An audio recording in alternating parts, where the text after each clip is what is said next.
ചേട്ടാ, കേരളത്തിലെ ആരോഗ്യരംഗം എങ്ങോട്ടേക്കാണ് പോകുന്നത്? ഈ കഴിഞ്ഞ ദിവസം നമ്മുടെ ഒരു സഹപ്രവർത്തകനുമായിട്ട് ഞാൻ നമ്മുടെ ആലുവ ജനറൽ ആശുപത്രി വരെ ഒന്ന് പോയിരുന്നു. എറണാകുളത്തെ അല്ല, ഞാൻ ആലുവ ജനറൽ ആശുപത്രിയിലാണ് പോയത്.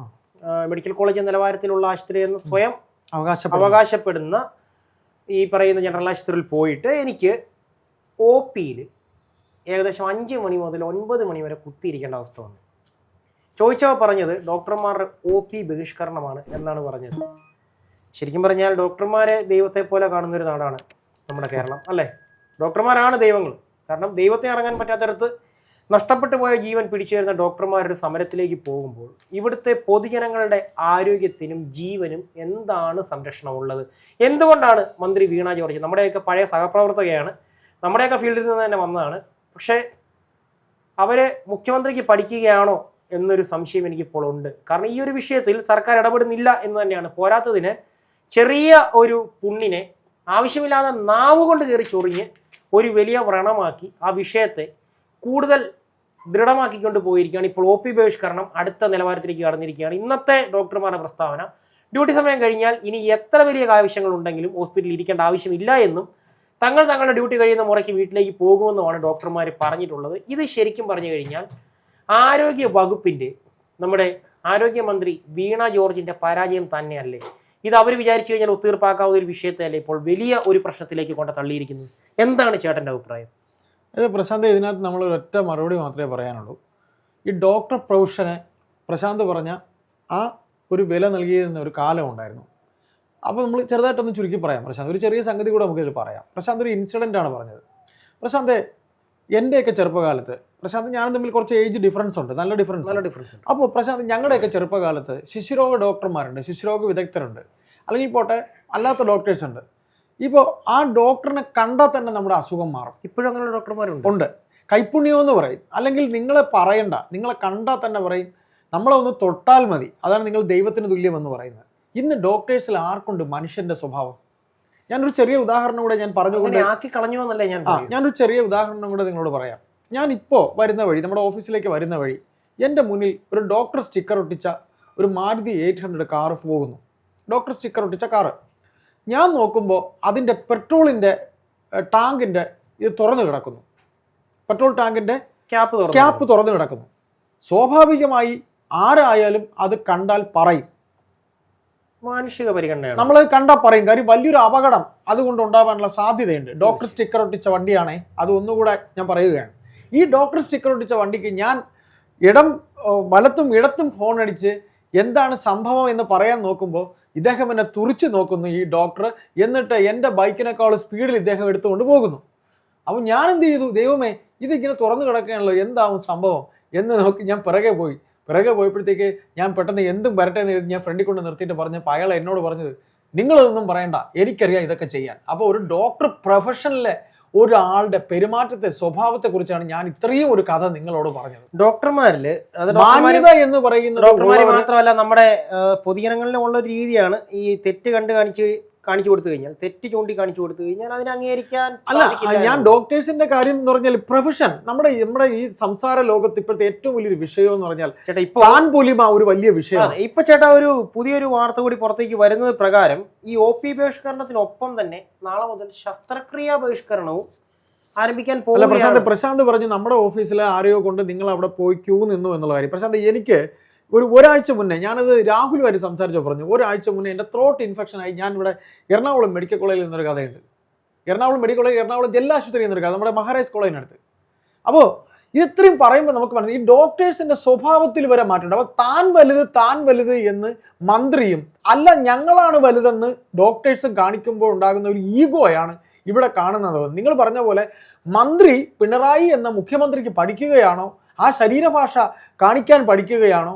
നമ്മൾ നല്ല വ്യക്തികളെ നിങ്ങൾ അനുകരിക്കാൻ ശ്രമിക്കുക. നല്ല ഒരു വ്യക്തിത്വത്തിലെ നല്ല വശങ്ങൾ, ഇപ്പോൾ പ്രശാന്തിലൊരു നല്ല വശമുണ്ട്, അത് ഞാൻ അനുകരിക്കാൻ ശ്രമിക്കും. അല്ലെങ്കിൽ എന്നിലൊരു നല്ല വശമുണ്ട്, അത് അനുകരിക്കാൻ ശ്രമിക്കുക. അല്ലാതെ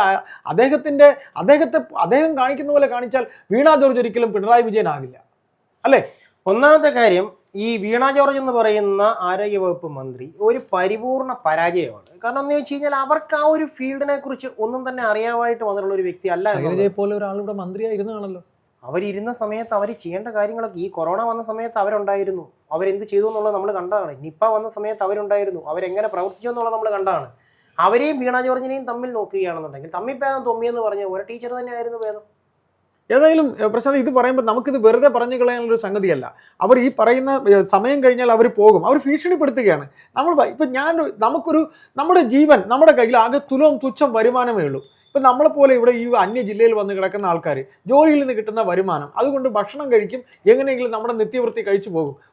എന്തെങ്കിലും ഒരു തീരാ വേദന നമുക്ക് വന്നു, നമ്മൾ നേരെ പോകുന്ന എവിടെയായിരിക്കും? നമ്മുടെ ജീവിതാവസ്ഥ നോക്കാം. നമ്മൾ സാധാരണക്കാരാണ് ചേട്ടാ.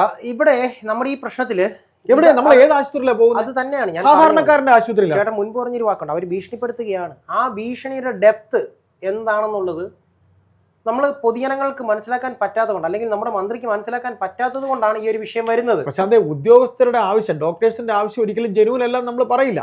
അവർ പറയുന്നുണ്ടാവും, അവർ മണിക്കൂറുകൾ. ഇപ്പൊ ഞാൻ പറയട്ടെ, ഒരു വലിയ അപകടം പറ്റി, നമ്മുടെ ഒരു സുഹൃത്തിനെ മെഡിക്കൽ കോളേജിൽ കൊണ്ടുപോയിരിക്കുക.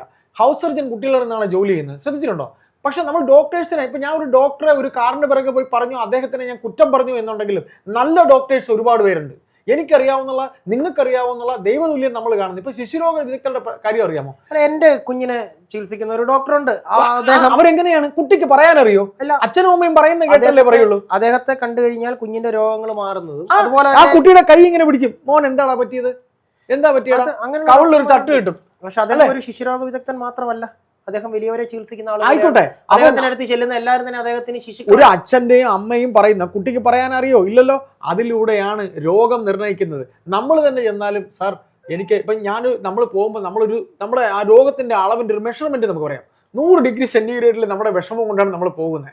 ഒരു ഡോക്ടറെ അടുത്ത് ചെന്നിരിക്കുന്നു, നമ്മൾ വരി നിന്ന് ക്യൂ നിന്ന് വിളിച്ച്, ഞാൻ ഒരുപാട് സർക്കാർ ആശുപത്രിയിൽ പോയിട്ടുള്ള ഒരാളാണ്, ഞാൻ സത്യം പറയുന്നത്. ഞാൻ കൂടിയ ആശുപത്രിയിലൊക്കെ പോകുന്ന കുറവാണ്. കാര്യം നമുക്ക് അതിനുള്ള ഇതില്ലാത്ത സർക്കാർ ആശുപത്രി എന്ന് പറയുന്നത് ഒരിക്കലും ഒരു മോശം ഞാൻ കാണിക്കേണ്ട ഒരു സംഭവം അല്ല. കാരണം ഇവിടുത്തെ സർക്കാർ ആശുപത്രികളിലേക്ക് നമ്മുടെ മന്ത്രിമാരും MLA-മാരും MP-മാരും ഇന്ത്യയിലെ സർക്കാർ ആശുപത്രികളിലേക്ക് അവിടെ ചികിത്സ മാറ്റുകയാണെന്നുണ്ടെങ്കിൽ ആ സർക്കാർ ആശുപത്രികൾ ഈ പറയുന്ന മൾട്ടി സ്പെഷ്യാലിറ്റി പ്രൈവറ്റ് ഹോസ്പിറ്റലുകളെക്കാൾ ഒരുപാട് ഉന്നമനത്തിൽ വരുവാൻ കഴിവുള്ള ഹോസ്പിറ്റലാണ്. അവിടെ ജോലി ചെയ്യുന്ന ഡോക്ടർമാരെല്ലാം തന്നെ വളരെ വിദഗ്ധരായ ഡോക്ടർമാരാണ്. നിങ്ങൾ ചെന്നിരിക്കുമ്പോൾ നിങ്ങളുടെ അസുഖത്തിന്റെ അനുപാതം 100 പ്രശാന്ത്, അല്ല എന്താ പറ്റിയത്? പ്രശാന്ത് പറയുന്നു, സാർ എനിക്ക് വയറ് മുടക്കാണ്, സാർ എനിക്ക് ഇന്ന വേദനയാണ്, അങ്ങനെയാണ് ഇങ്ങനെയാണെന്നൊക്കെ പറയുമ്പോൾ അത് കേൾക്കുന്നു, നിങ്ങളോടൊരു സാമീപ്യത്തോടെ സംസാരിക്കുന്നു. അതല്ല, മുഖത്തോല് നോക്കുന്നില്ല, എന്താ ചേട്ടാ ഇവിടുത്തെ വിഷയം ഇതൊന്നും എഴുതി കുറിപ്പ് തന്നു. നമ്മുടെ വിഷയം ഡോക്ടർമാരല്ല ചേട്ടാ. ഇപ്പം സംഭവിക്കാൻ പോകുന്ന ഇത്രയും പറയണം പറഞ്ഞതിനിടയ്ക്ക് ഈ അനിശ്ചിതകാല ശസ്ത്രക്രിയ ബഹിഷ്കരണം നാളെ മുതൽ ആരംഭിക്കുകയാണ്. അതായത് ഇന്ന് മുതലല്ല, നാളെ മുതൽ അത് ആരംഭിക്കുകയാണ്. ഇനിയിപ്പോൾ ഉള്ളതെന്ന് പറഞ്ഞാൽ OP-യിലും ഈ പറയുന്ന ബാക്കിയുള്ള സ്ഥലങ്ങളിലും എല്ലാം തന്നെ ഇനിയുള്ളത് PG വിദ്യാർത്ഥികളും ഹൗസ് സർജൻസ് മാത്രമാണ്. അല്ല, ഹൗസ് സർജന്മാരാണ് പണിയെടുക്കുന്നത്. അതെ, അല്ല അങ്ങനെയാണെങ്കിൽ പോലും ഡോക്ടർമാരുടെ ഒരു നേതൃത്വത്തിലാണ് നടന്നുകൊണ്ടിരുന്നതെന്നിരിക്കെ ഇനി ഡോക്ടർമാരുണ്ടാവില്ല. ഈ പറയുന്ന ഹൗസ് സർജന്മാരും അതുപോലെ തന്നെ PG വിദ്യാർത്ഥികളും മാത്രമേ ഇനി OP-യിൽ ഉണ്ടായിരിക്കുകയുള്ളൂ. ഒരു ആക്സിഡന്റ് സംഭവിച്ച് അല്ലെങ്കിൽ ഒരു വളരെ വലിയൊരു അപകടം സംഭവിച്ച് ചെല്ലുമ്പോൾ ഈ മെയിൻ ഡോക്ടർമാരെ വിളിക്കുമ്പോൾ എൻ്റെ ഡ്യൂട്ടി സമയം കഴിഞ്ഞു, ഇനി എനിക്ക് വരാൻ പറ്റില്ല എന്ന് പറയുന്ന അവസ്ഥ. ശരിക്കും പറഞ്ഞു കഴിഞ്ഞാൽ ഇത് മന്ത്രിയും ഡോക്ടർ ഹാരിസിന്റെ അറിയാലോ. കാരണം അത് ശസ്ത്രക്രിയ ഉപകരണങ്ങളുടെ കുറവുണ്ട് എന്ന് പറഞ്ഞിട്ട് അദ്ദേഹത്തിന് വേണ്ടി ശസ്ത്രക്രിയ ഉപകരണങ്ങൾ എത്തിച്ചു കൊടുക്കുന്നതിന് വരെ അദ്ദേഹത്തെ തന്നെ എടുത്ത് പുറത്ത് കളയുകയും പിന്നെ അദ്ദേഹം ഇടതുപക്ഷ അനുഭാവിയായിരുന്നു എന്നുള്ള ഒറ്റ കാരണത്താൽ മാത്രം കൂടുതൽ ശിക്ഷകൾ ഏൽക്കാതെ അദ്ദേഹം തിരിച്ചു വരികയുമാണ് ഇവിടെ ഉണ്ടായത്. മന്ത്രി എന്താ പറഞ്ഞ സിസ്റ്റത്തിന്റെ പിഴവെന്ന്? അവർ ഭരിക്കുന്ന വകുപ്പിൽ സിസ്റ്റത്തിന്റെ പിഴവെന്ന് പറയുമ്പോൾ ആരാ താഴേക്ക് പോകുന്നത്? എന്റെ പൊന്നി ചേട്ടാ, ഇവിടുത്തെ സിസ്റ്റമേ കുഴപ്പമാണ്. സിസ്റ്റത്തിന്റെ തകരാറില്ല, ഇവിടുത്തെ സിസ്റ്റമേ നിയന്ത്രിക്കുന്നത് അവരാണ്. അപ്പൊ അവര് തന്നെ കുഴപ്പമെന്ന് പറയുമ്പോൾ ഒന്നാമത്തെ കാര്യം തുടർ ഭരണം കിട്ടാൻ പാടില്ലായിരുന്നു എന്നുള്ളതാണ് ഏറ്റവും പ്രധാനമായ ഒരു പോയിന്റ്. പിന്നെ ഒരു കാര്യം പ്രശാന്തി പറയണം, ആ ആറ്റിങ്ങലത്തെ ഒരു ജ്യേഷ്ഠൻ അല്ലെ കൊല്ലത്തെ ഒരു ജ്യേഷ്ഠൻ അവിടെ നിന്ന് തിരുവനന്തപുരത്ത് മെഡിക്കൽ കോളേജിൽ വന്നിട്ട് അദ്ദേഹത്തിന്റെ സുഹൃത്തിനോട് വിളിച്ചിട്ട് പറയുന്ന, ഇടാ ഇവിടെ ആകെ മൊത്തം തട്ടിപ്പാണ്, അനാസ്ഥയാണെന്നൊക്കെ പറഞ്ഞിട്ട് ആശുപത്രി അധികൃതർക്കാണോ ആ റിപ്പോർട്ട് തയ്യാറായപ്പോൾ എന്താ പറഞ്ഞിരിക്കുന്നത്?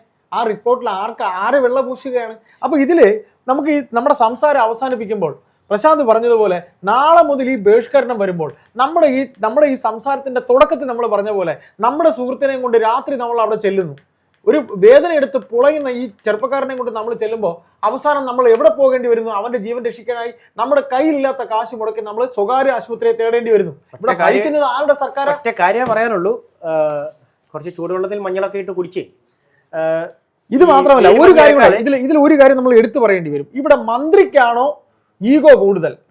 അതിന്റെ കാരണം എന്താണെന്നറിയോ പ്രശാന്ത്? ഈ പറയുന്ന പോലെ മന്ത്രി വീണ ജോർജ് ഒരു മാധ്യമപ്രവർത്തകയാണ്. നാളിതുവരെ കുറ്റം പറഞ്ഞു കിടന്ന ഈ മാധ്യമപ്രവർത്തകർക്ക് കുറ്റം പറച്ചിലാണല്ലോ ഏറ്റവും കൂടുതലുള്ളത്. ഇപ്പൊ നമ്മൾ പോലും ഇരുന്ന് പറയുന്നത് സമൂഹത്തിന് മുന്നിൽ ഈ സംഭവത്തിന്റെ ഒരു കുറ്റമാണ് പറയുന്നത്. കുറ്റമെങ്കിൽ അതിൽ ചില യാഥാർത്ഥ്യങ്ങൾ കുറ്റം പറച്ചിലുണ്ട്, അവർ പറഞ്ഞതിലും ഉണ്ട്. ഈ വീണ ജോർജിന് ഈ പറയുന്ന രീതിയിൽ അവർ ആണ് വലുതെന്ന് അവരും അല്ല, ഡോക്ടേഴ്സ് ആണ് വലുതെന്ന് ഇവരുമാണ് കാണിക്കുന്നത്. അപ്പോൾ ഇതിൽ മനസ്സിലാക്കാനുള്ളത് മന്ത്രിയെ നിയന്ത്രിക്കുന്നത് മന്ത്രിയല്ല, മന്ത്രിയെ നിയന്ത്രിക്കുന്നത് AKG സെന്ററിൽ നിന്ന് നിയോഗിച്ചിരിക്കുന്ന പാർട്ടിയുടെ അവരെക്കാൾ തലപ്പൊക്കമുള്ള ഒരു പ്രൈവറ്റ് സെക്രട്ടറിയാണ്. അതുകൂടെ പ്രശാന്ത് മനസ്സിലാക്കുക, നമ്മുടെ കേരള സമൂഹം മനസ്സിലാക്കുക. ഒരു സജീവ് എന്നോ മറ്റോ ആണ് ആ സഖാവിന്റെ പേര്. ഒറ്റ കാര്യം പറയാനുള്ള ചേട്ടാ, മന്ത്രിക്ക് താൻ പിടിച്ച മൊയിലിന് കൊമ്പാണെങ്കിൽ ഡോക്ടർമാരുടെ മൊയിലിന് 6 കൊമ്പാണ്. തീർച്ചയായിട്ടും അവര് രാത്രിയെ പകലാക്കി കഷ്ടപ്പെട്ട് പഠിച്ചു വന്നവരാ. ചിലപ്പം എല്ലാവരും ഈ പറയുന്ന ഫിഷഗുരന്മാരെ നമ്മൾ പറയുന്ന ഡോക്ടർ തമ്മിലടിയിൽ ഒരു കാര്യം കൂടി മനസ്സിലാക്കണം. ഈ തമ്മിലടിയിൽ പൊലിയാൻ പോകുന്ന പാവപ്പെട്ടവന്റെ ജീവനും കൂടി എന്തെങ്കിലും ഒരു വില കൊടുക്കണം. നമ്മൾ നമ്മുടെ കൂട്ടുകാരനെയും കൊണ്ടുപോയി ആശുപത്രി കൊണ്ടുപോയ ആ വിഷയം പറഞ്ഞുകൊണ്ട് നമ്മൾ ആരംഭിച്ചിടത്തേന് നിൽക്കുന്നു. ആ സുഹൃത്തിന്റെ ജീവൻ രക്ഷിക്കാൻ നമുക്ക് സ്വകാര്യ ആശുപത്രിയെ തേടേണ്ട അവസ്ഥയിലേക്ക് എത്തുമ്പോൾ ഇവിടെ ഭരിക്കുന്നത് സാധാരണക്കാരന്റെ സർക്കാരാണെന്നും ഇവിടുത്തെ ആശുപത്രി സൗകര്യങ്ങൾ അങ്ങ് മെച്ചമാണെന്നും ഇവിടെ ഇപ്പൊ ഹോർഡിങ്സ് ഉണ്ട്. അല്ല, ഇവിടെ ഈ പറയുന്ന ഗവൺമെന്റ് ആശുപത്രിയിൽ ചികിത്സ കിട്ടിയില്ലെന്ന് പറഞ്ഞപ്പോൾ നമ്മളുടെ തലപ്പത്തിരിക്കുന്ന വ്യക്തി, അതായത് നമ്മുടെ മാനേജിംഗ് ഡയറക്ടർ തന്നെ പറഞ്ഞത് അവനെ രാജഗിരിയിലേക്ക് കൊണ്ടുപോകുക എന്നാണ്. കാരണം രാജഗിരിയിൽ ക്യാഷ് കൊടുത്താലും ഡോക്ടർമാരുടെ സേവനം കിട്ടുന്നുണ്ട്. കാരണം മേടിക്കുന്ന പണത്തോട് 100% നീതി പുലർത്തുന്ന ഡോക്ടർമാർ. ഇതോടെ നമ്മൾ പറയണം, നമ്മുടെ സുഹൃത്തിനെ കുറിച്ച് പറഞ്ഞ ആ വിഷയത്തിൽ തന്നെ ഊന്നിക്കൊണ്ട് പറയുന്നു, ഈ മുഖ്യമന്ത്രി ഇപ്പൊ ചികിത്സയ്ക്ക് പോകുന്ന അമേരിക്കയിലാണ്. മുഖ്യമന്ത്രി അമേരിക്കയിലാണ് ചികിത്സയ്ക്ക് പോയിരിക്കുന്നത്. എന്നിട്ട് ഹോർഡിങ്സ് നിങ്ങൾ കണ്ടോ? ഈ എറണാകുളത്ത് പിന്നെ വിമാനത്താവളത്തിലെ നിങ്ങൾ കണ്ടല്ലോ, സിയാൽ അവിടെ കണ്ടല്ലോ, അവിടുത്തെ ഹോർഡിങ്സ് കണ്ടല്ലോ. ആശുപത്രി സൗകര്യങ്ങൾ കേരളം എത്രയോ ഉന്നതങ്ങളിലെന്ന്. സാർ, ഈ ഒരു കേവല സമരം പിന്നെ പറഞ്ഞു തീർക്കാൻ കഴിയാത്ത നിങ്ങളുടെ മന്ത്രിയാണോ സാർ ഇവിടുത്തെ ആരോഗ്യമന്ത്രി എന്ന് നമ്മൾ സമൂഹം ചോദിച്ചു പോവുകയാണ്. അവർക്ക് പേടിക്കേണ്ട ആവശ്യമില്ല കേട്ടോ. പൊതുജനത്തിന്റെ കാശിൽ സ്വന്തം പോക്കറ്റിൽ നിന്ന് 1 രൂപ പോകാതെ അവർ വിദേശത്ത് പോയി ചികിത്സിക്കുന്നുണ്ട്. പിന്നെ കേരളത്തിൽ എന്ത് നടന്നാലും അവരെ അത് ബാധിക്കുന്ന കാര്യമില്ല. എന്താണെങ്കിലും ഒന്നും കൂടി പറഞ്ഞ് നമുക്ക് ഈ വിഷയം അവസാനിപ്പിക്കാം.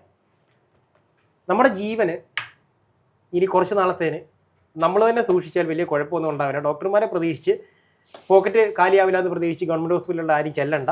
അവിടെ സമരമാണ്, ശസ്ത്രക്രിയ ഉണ്ടാവില്ല. താൻ വലുതെന്ന് മന്ത്രിയും അല്ല, അവരാണ് വലുതെന്ന് ഡോക്ടേഴ്സ്. അതെ, അപ്പൊ തീർച്ചയായിട്ടും സ്വയം നോക്കിയാൽ സ്വയം ആരോഗ്യത്തിന് നല്ലതാണ് എന്ന് പറഞ്ഞു. സ്വയം നോക്കാൻ ഒരു വേദന വന്ന് എങ്ങനെ സ്വയം നോക്കും? എത്ര കണ്ട് നമ്മൾ കടിച്ചു പിടിച്ചിരിക്കും? ദീപസ്തംഭ മഹാശ്ചര്യം, നമുക്കും കിട്ടണം പണം.